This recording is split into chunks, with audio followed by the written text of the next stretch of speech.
ముఖ్యమంత్రి గారు ఏదో పెద్ద మార్పు వస్తుందని చెప్పి నీకు అధికారం కట్టబెట్టిండు, పేన మీద నుంచి పూలబడ్డ అవుతుంది, ఎందుకు ఇట్లా ఆలోచిస్తున్నారు అని చెప్పి చాలాసార్లు మాట్లాడితే ఆయన ఇంకింత రెచ్చిపోయి అన్న మాట ఏంటంటే, ఎవరు చెప్పినా వినను, నేను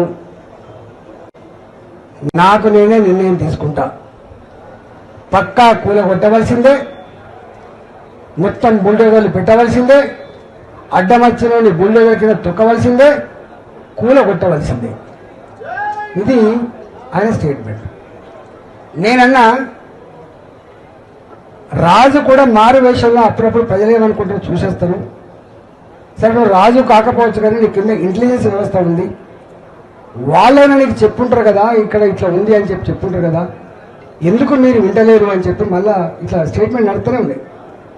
నడిస్తే ఆయన అన్నాడు, మళ్ళీ నేను ఎవరు చెప్పినా వినను అని. నేను అప్పుడు ఒక స్టేట్మెంట్ ఇచ్చిన, ఎవరు చెప్తే వినని వాణ్ణి, ఎవరు చెప్పినా వినని వాణ్ణి ఆయన నాయకుడు అనరు, మనిషి అనరు, సైకో అంటారు అని చెప్పాను. సైకో అంటారు అని చెప్పాను.